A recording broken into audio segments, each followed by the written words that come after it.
Oh, the crucial part is to put I'm just trying to say the similarity real quick before everybody start getting sleepy and tuning out. Yeah. You know, but to make the long story short. And that was at a shelter. That was at the homeless shelter. That was at ECS at shelter in San Francisco. Part.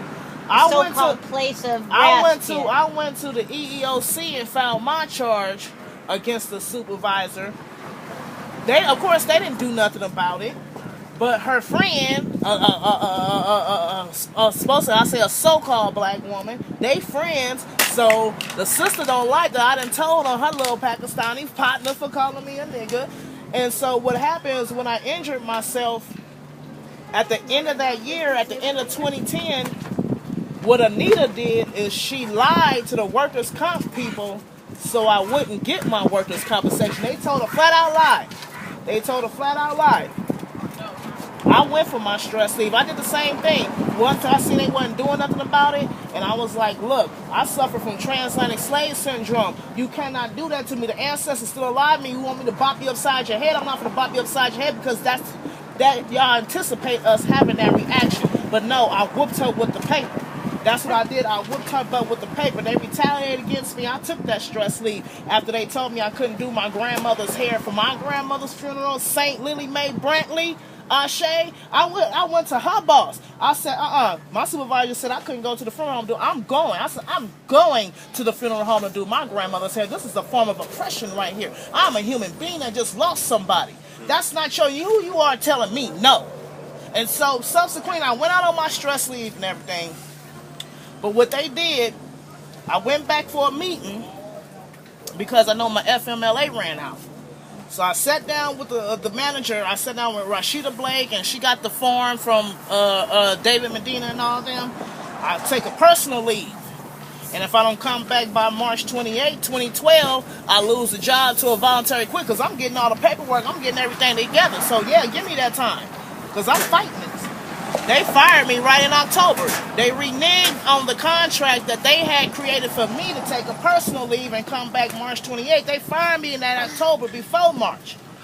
And then, so even though I got a little bit of justice from the workers' comp because I kept pursuing it. Mind you, this happened in 2011. They just now answered the response that I had from the complaint that I filed with the EEOC. They just now answered it this year. But see, the good news is they gave me a revised copy of the right to sue letter. Because I believe my case is good because they fired everybody who screwed me over, who crossed me. Subsequently, they just started dropping like flies. They started getting rid of everybody to cover their tracks. And then there's a couple of people, Alondra, she used to work there too, and they did her the same way, and she a witness. That's why we all come together, because they got rid of some good people too. And you know, and the thing is, when I tell people, I was like, I know a lot of us suffer from transatlantic slave syndrome. When I say that means that we still live with the pain and the trauma of yesterday. You can't tell me that slavery is something that happened yesterday because I still had dreams about what happened to my people. I still be there. Every night in Africa, I'm seeing villages being raided. I'm seeing people getting slaughtered and killed by this enemy while I'm sitting there helpless in a hut. That's part of my spirit.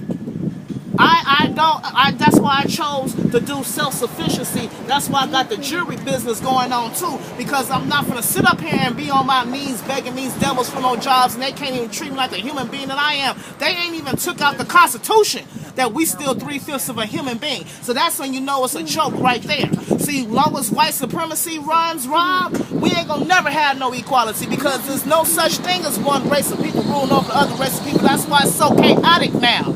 Every man has the entitlement to his own nation. But what I tell people out there is that when you're being done wrong at these jobs, you stand up and fight. Of course, they're going to retaliate against you. Of course, they're going to do all these little evil, sadistic little deeds, you know, to try to make us crawl and beg for y'all. That's dehumanization right there. You fight for what's yours. And there's lawyers out there. Hey, I done known a couple of lawyers. You fight for that, because I see a lot of people in the same situation at the shelter. They're scared. They're scared. You know, even one of the girls that knew the woman was a racist or whatever, oh no, she's cool, she's my friend. That's how scared they is. I say, but a coward dies 1,000 deaths. If you stand up for yours, the divine parents gonna look after you. I say the divine parents because we have a mother and a father.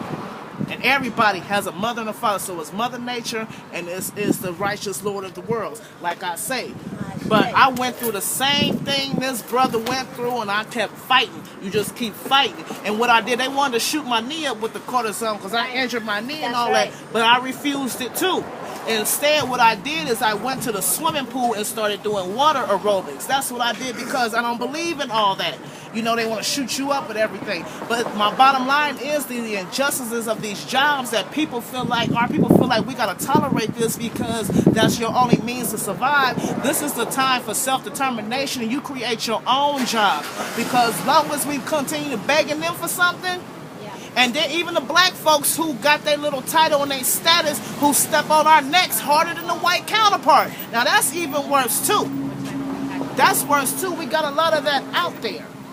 And the way they did me at that shelter, woo, like I said, I took my stress leave because somebody was going to get whooped up in there. And I'm not the fighter type. I know how to fight. I didn't take boxing class, but I have a humble heart. But then I come with the spirit, and I'm standing on the shoulder of my ancestors. You're not going to treat me no any kind of way. And I'm humble and polite and courteous to anybody. I don't care what their color is, but when you come at me with that oppressive mentality or that slave master mentality or that status mentality, I'm going to tell you straight up, you ain't got no status. You ain't the divine parents, and neither are they in your heart. So who are you into?